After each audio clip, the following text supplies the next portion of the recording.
Bonjour à tous, je vais vous montrer aujourd'hui comment générer un PDF juste en en appuyant sur un bouton sur Excel. Donc on va faire un petit peu de VBA. Ça peut être intéressant quand on a un fichier comme celui-là dans lequel j'ai un menu déroulant avec un certain nombre de marques. Alors ça peut être des secteurs bien évidemment ou autre chose, qui me permet donc de les sélectionner et puis d'avoir des rendus graphiques qui sont un petit peu différents. Et ça peut être intéressant de pouvoir créer un PDF sans avoir à repasser par le fichier, exporter, PDF, etc. Donc je cliquerai juste sur un bouton et ça génère un PDF de cette marque EF dans un répertoire que j'aurais défini au préalable. Dans une deuxième vidéo, je vous montrerai comment, en un clic bouton, vous pouvez imprimer l'ensemble des marques en une seule fois. Ça, c'est quand même très pratique quand vous voulez générer justement plusieurs impressions des secteurs en une fois sans avoir à les faire une par une également. Alors, la première chose qu'on va faire, c'est qu'on va utiliser l'enregistreur de macro. Donc on se met dans l'onglet développeur. Pour ceux qui l'ont pas, il y a une vidéo, un tuto qui explique comment le faire apparaître. Et puis on va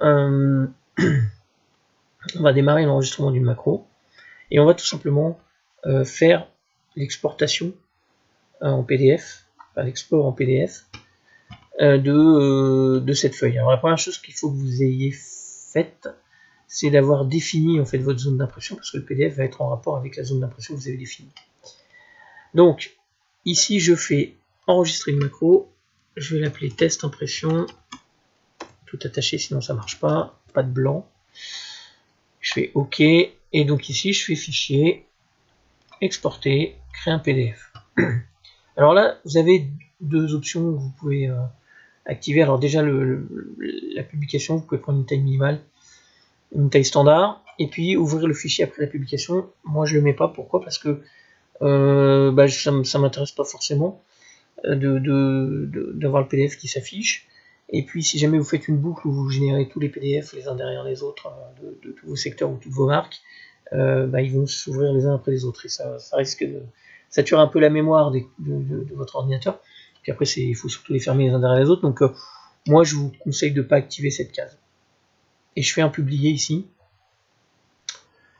Et une fois que j'ai fini, j'arrête l'enregistrement. Donc, il a enregistré finalement toute cette démarche de création de PDF. Il a bien créé dans mon répertoire un PDF macro, donc j'avais pas changé le nom, donc il s'appelle PDF macro.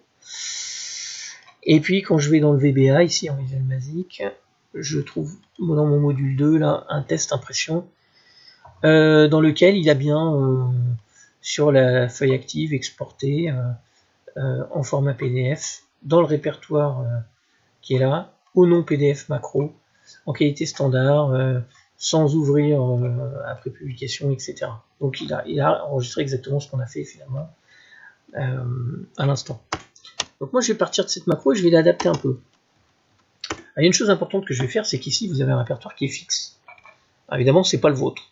Vous n'avez pas de G EPR LB2, voilà. Donc moi ce que je fais souvent, c'est que je fais un répertoire qui est mouvant et qui dépend de l'endroit dans lequel se trouve mon fichier. C'est-à-dire que systématiquement, il va me créer mes PDF à l'endroit où se trouve le fichier Excel. Donc pour ça, je vais passer par un nom intermédiaire qui correspond au répertoire dans lequel se trouve mon fichier. Donc je vais d'abord définir une variable que je vais appeler chemin et qui est du texte. Et chemin, ça va être quoi? Ça va être le active workbook, donc les fichiers actuels, path, d'accord. Et donc le active workbook path dans le cas présent, c'est toute cette partie là, d'accord, sans le anti-slash.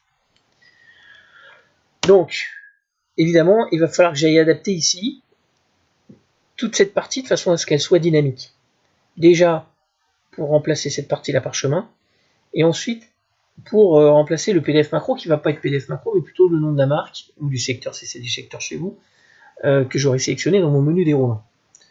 Donc, la première chose, c'est qu'ici, effectivement, toute cette partie-là, c'est chemin. Donc, je la remplace par chemin.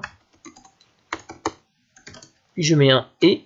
Attendez, parce que, voilà. J'ouvre des guillemets, je mets à l'intérieur mon anti-slash. Ici, je vais remplacer PDF macro par quoi? Par je reviens sur Excel, par ce nom-là en fait, qui est dans la cellule C5, marque F. Donc c'est en cellule C5. Donc ici, je vais lui mettre un range C5.value, donc c'est la valeur qui se trouve dans la cellule C5.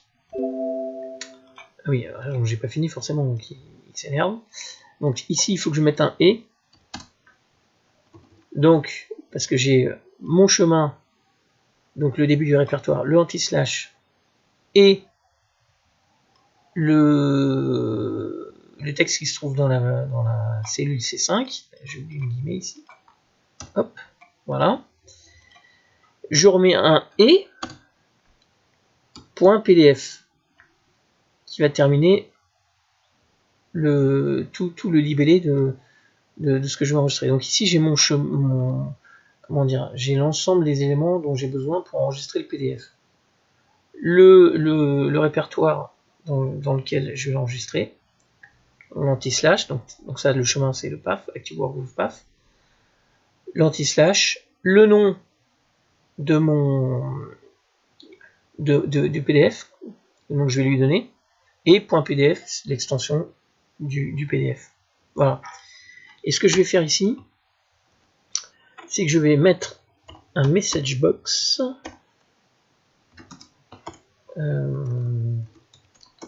Message box. Je vais ouvrir les guillemets et je vais lui mettre le PDF a été généré dans le répertoire dans lequel se trouve ce fichier. Comme ça, mes utilisateurs savent à quel endroit le PDF a été généré puisqu'il ne va pas s'ouvrir naturellement. Voilà, normalement j'ai tout. Donc ce que je vais faire ensuite, c'est que je vais aller créer mon bouton. Donc, je vais faire mon visuel basique et je vais ici me créer un bouton. Donc je vais prendre insérer, CTRL ActiveX, donc toujours dans l'onglet développeur. Je vais le faire assez gros. Là, je fais un clic droit, propriété, je vais changer le nom, donc c'est dans caption ici là.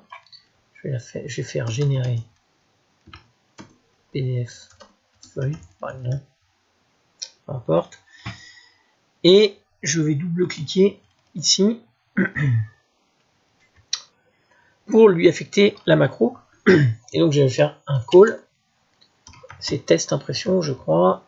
De toute façon, si c'est le bon nom, ça se mettra en majuscule. Voilà, c'est le bon nom puisque ça s'est mis en majuscule, donc il a bien retrouvé la macro associée. Je ferme ici. Ensuite, je vais mettre. Je vais faire un. Donc j'enlève le mode création. Et puis, je vais générer le PDF de la feuille pour voir si ça marche. Voilà, vous voyez, j'ai une publication qui s'affiche. Le PDF a été généré au répertoire dans lequel je trouve ce fichier. Je fais OK. Je vais dans mon explorateur ici. Et j'ai bien un PDF de la marque F qui a été fait. Alors, ici, vous voyez, il y a un truc intéressant, c'est que j'ai un morceau de mon bouton que je ne veux pas voir apparaître. Donc, je retourne dans mon fichier. Je me mets en mode création pour pouvoir faire des modifications. Je fais un clic droit sur mon bouton, propriété. Et ici, vous avez une ligne qui s'appelle Print Object, que je vais mettre en false, qui est en trou, je mets en false. Et puis, je vais réessayer pour voir. Je me mets en marque J, enfin en marque J, voilà. Et j'enlève mon mode création, parce que je ne suis plus en modification. Et je génère le PDF. Voilà. Il me dit que c'est bon. Je retourne ici. J'ai effectivement ma marque J. Et j'ouvre. Effectivement, j'ai plus ici le morceau de bouton qui apparaissait tout à l'heure. Voilà, c'est simple. Il faut suivre les étapes, bien faire attention à cet enregistrement de macro. Je pense que je mettrai un lien vers le fichier ultérieurement. Et je ferai une vidéo d'ici peu pour la deuxième partie qui permet de générer l'ensemble des marques, les unes derrière les autres, probablement dans une semaine. Voilà, c'est à vous de jouer. Au revoir.